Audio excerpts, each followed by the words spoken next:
Hey everybody, my name is Daniel and I'm on Camp Bethel's 2020 summer staff. If you watched our last video, we took a really cool hike up that trail right there. And now, we made it up to the Big Oak, which is right here. And it's probably one of our favorite attractions at camp. We've got, we take hikes up to it all the time, and I don't know, it's probably one of my favorite places on Camp Bethel's property. And there's a lot of really cool things to look at. So, let's go look at it.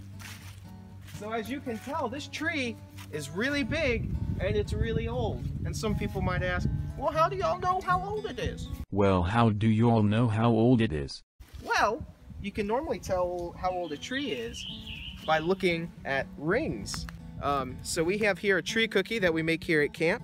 And if you can look really closely, you can see that there's a bunch of rings. And you can count how many there are and however many rings there are. That's normally right about the same age as how old the tree is.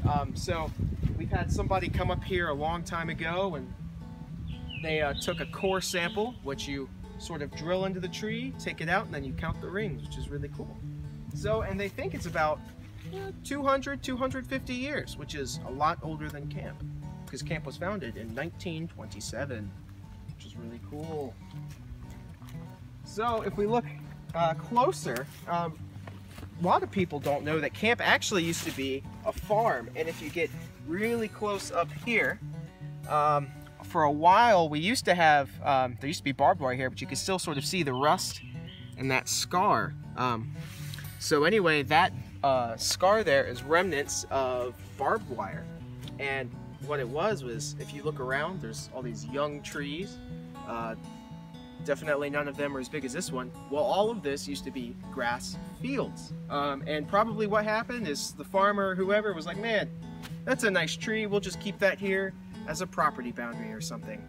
And over time, you know, they had the fences, and as the farm just wasn't a farm anymore, trees started to grow back, and the tree grew taller and wider. He engulfed that barbed wire, which is really cool.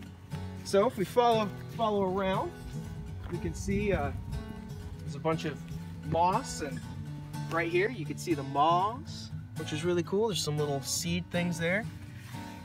Here's actually something that's really cool. So we see this little thing right here. Did y'all know that pine trees have boy and girl pine cones? You wanna know how you could tell? So when you think of a pine cone, the big pointy thing, that's the female cone, and that has the egg that comes the seed, and these are the male cones, and they produce the pollens, which fertilize the egg and makes the seed, which is really neat. Oh, and here's actually some of that barbed wire we were talking about, which is really cool. And then, yeah, is it focusing? No.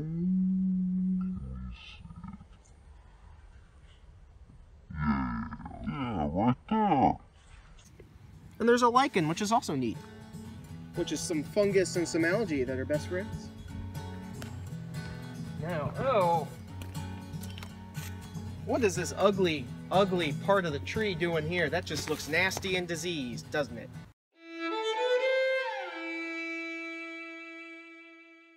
Well, what had happened was, when I was younger, this part of the tree, this very long branch, got struck by lightning, and you can see right there on the ground, it's some remnants of the branches there.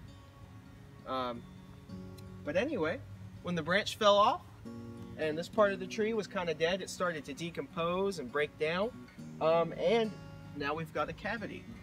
And cavities are really important for a lot of critters. Birds, owls like to make nests in there. Possums and raccoons also like to make nests in there. And plus, it's a really great habitat for lots of bugs and stuff that like to munch on the wood. And if we look really close right here, we can sort of see that this bark is kind of like wrapping around. Well, that's the tree making a scab. So probably a long time from now, but eventually this is going to be all scabbed over. And if you've ever gotten a cut, and after a while your arm starts to make that scab, it's basically the same process, which is really neat. So if we keep walking around the tree,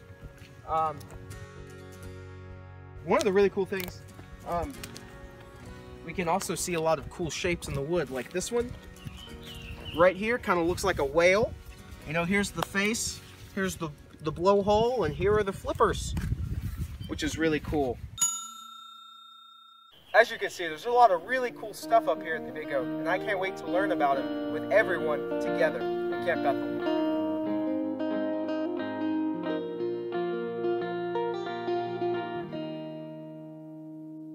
There's a lot of really cool things here at the, and I can't wait to learn about them. I don't like that. That's about as far out as the roots go. No, no, no. But that's really neat. No, no.